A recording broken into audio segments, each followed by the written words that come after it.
This is Food Chemistry Unit 4, Chapter 13, the micronutrients, vitamins and minerals. When food is processed, packaged, and preserved, changes occur.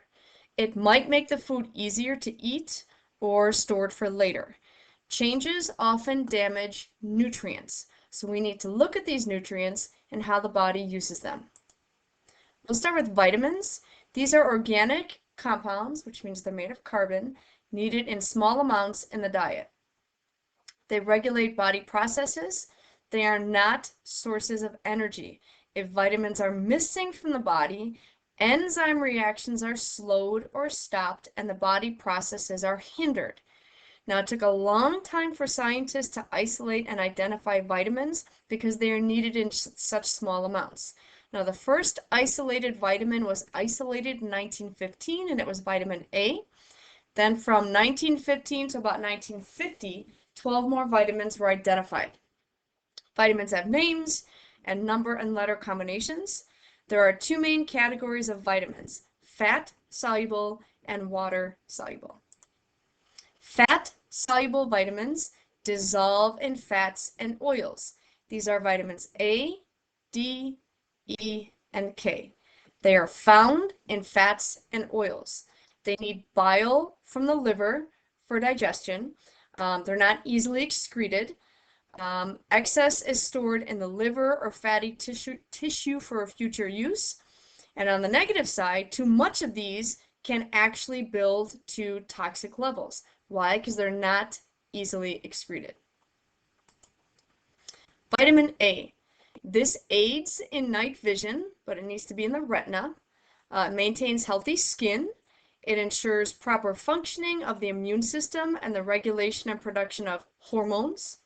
Children need it for normal development of bone tissue.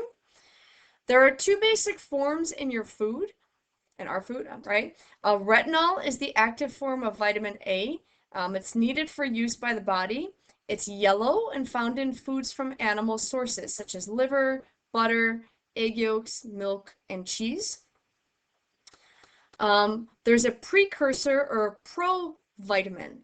This is a chemical compound the body changes into an active form or retinol. Beta carotene is converted to vitamin A, right? It is bright orange and found in foods from plant sources, such as carrots, sweet potatoes, pumpkins, cantaloupe, and apricots. Carotene and chlorophyll will combine in foods to create a dark green color. The dark green foods with this type of vitamin A are spinach, kale, and broccoli. Vitamin D. The body can make all it needs of vitamin D. Skin exposed to sunlight. Your skin has a cholesterol compound, which is then changed to a vitamin D precursor. When certain plants are eaten, they have a vitamin D precursor. The body absorbs it, and the liver and kidneys turn it into vitamin D. Now, vitamin T can team with calcium to maintain blood calcium levels and develop your teeth and bones. Foods that naturally have vitamin D include butter, cream, egg yolks, and liver. Now, if you've ever seen this, why is vitamin D added to milk? Well, it works well with calcium and phosphorus, which are also in milk, for people not exposed to enough sunlight. These are neat videos. I have these for each vitamin. Sometimes I show like one or two of these in class. They'll show you a variety of foods, like your top 10, right, that are high in vitamin D. Vitamin E. Many food components and body tissues are exposed to oxidation. Oxidation is a chemical reaction between oxygen and other compounds. Vitamin E acts as an antioxidant in the body. So vitamin E reacts with oxygen and prevents it from damaging blood cells. Foods that are sources of vitamin E include whole grains, green plants, nuts, and seeds. Fried foods do not have much vitamin E. It is unstable at high temperatures. Again, here's a nice video, top 10 foods with vitamin E. Vitamin K. This is needed for the production of two proteins involved in blood clotting. It moves calcium from the bloodstream to the bones. In your intestines, you have bacteria that produce vitamin K as a waste product. This waste product, or vitamin K, meets half of your vitamin K needs. The other half of your vitamin K is from food. So food sources include dark leafy vegetables and liver. And again, top 10 foods in vitamin K. Water-soluble vitamins. These dissolve in water and water-based liquids. These are your vitamins B and C. The body cannot store these since they dissolve in water, so therefore they are flushed out in your urine.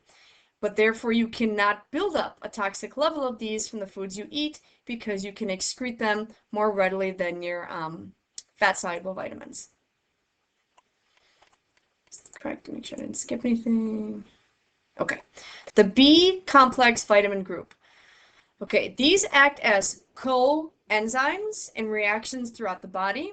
A coenzyme is a non-protein. It combines with that inactive enzyme and it activates the enzyme so it can function if that lock and key combination is not just right, the coenzyme comes along and helps it out. Vitamin B is one of them. Vitamin B is involved with reactions that release energy in food. Some have specialized functions. They could be involved in the production of new cells like red blood cells, releasing energy, making genetic material, and building proteins. So let's check out some of these because there's a lot of B vitamins. So you have vitamin B1, it's called thiamine. This is needed for nerve function and muscle control. It's found in nuts, egg yolks, legumes, pork, poultry, and fish. Vitamin B2, riboflavin, it promotes healthy skin and eyesight. It's found in dairy products, egg yolks, and nuts. Vitamin B3 is niacin. It keeps skin and your skin and the nervous system healthy. It's found in beans, green vegetables, nuts, fish, dairy products, poultry, lean meats, and milk. Vitamin B5, pantothenic acid, promotes growth and helps synthesize fatty acids, found in avocados, eggs, legumes, meats, and yogurt. Vitamin B6, pyridoxine, helps make hemoglobin. It's a protein allowing red blood cells to carry oxygen from the lungs to the body. It is found in fish, fruits, leafy green vegetables, and meats. Vitamin B9 is folate. It helps form new cells and prevents neural tube damage in newborns. It's found in leafy green vegetables, chicken liver, legumes. It's also added to breads, cereals, pasta, and rice. Vitamin B12, cobalamin. It helps folate function. It promotes the health of nerve tissue and red blood cells. The body cannot make B12. It's only found in animal sources. So your vegan and vegetarian diets can cause deficiencies. So you have to be careful that you get this somehow into your diet, correct? Especially if you are vegan or vegetarian. Vitamin C. This is also called ascorbic acid, not citric acid. It's ascorbic acid. It helps produce collagen, which is a connective tissue. It helps protect the body against infections, helps the body absorb iron. When stressed, it helps release adrenaline. It's needed for reactions in the formation of bones and teeth. It acts as an antioxidant, similar to vitamin E, helps prevent cell damage. It needs to be replaced daily because it is easily oxidized and water soluble. It's found in fresh fruits and vegetables. They're very high in vitamin C. Examples include citrus, kiwi, strawberries, tomatoes, cabbage, spinach, bell peppers, and broccoli.